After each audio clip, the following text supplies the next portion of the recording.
Hi, I'm Gary Flater with GaryFlater.com, and today we're going to expose some of Social Security's myths that are out there.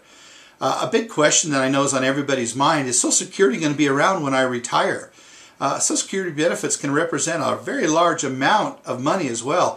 So if you take a typical monthly benefit of $2,200, well, that has a present value today of well over $500,000. But can I count on it? Well, there are over 2,728 rules that make up the program's handbook, and too many interpretation of the rules to even talk about. So therefore, very few participants really understand Social Security and what's going on with it. Well, let's talk about a few of the myths that are out there. Social Security is going broke, so I should start collecting it ASAP. Well, the latest issued report from the administration itself said that they're going to run out of funding in the year 2031. But that doesn't mean that Social Security is going to be gone. What that means is that the system and revenues will not be able to pay out 100% of the promised benefits. Their own calculations say that they'll probably be able to pay out about 78% of that. So it'll be a 22% reduction unless Congress intervenes. And Congress could always stop in and do something like that.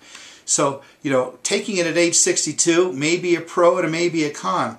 But I have to tell you, every year you wait has its benefits. Every year you wait, your monthly amount will go up by about 8%.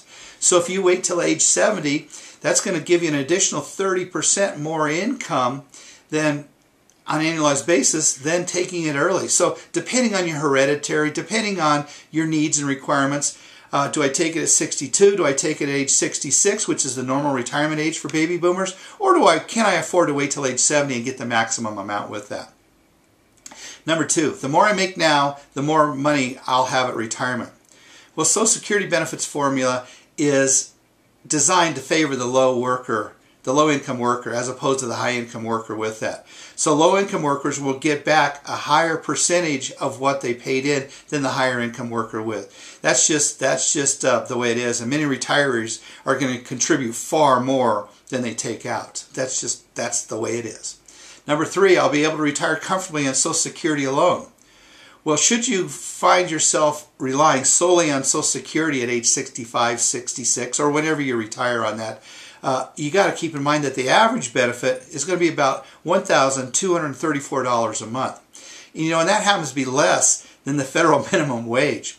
So if you're unable to supplement that amount with another pension plan or your individual investment portfolio, you'd better be prepared to tighten that budget. Number four, Social Security is only for the retiree. Well, Social Security also provides benefits for the dependent survivors of workers who pass away, as well as it provides benefits for disabled workers of any age. You need to note, though, that these benefits are getting harder and harder to come by. There are more than 8 million workers out there receiving Social Security benefits, so you would think that it's quite an easy thing to get, whether you're long-term physical or mentally disabled. So that's not the case.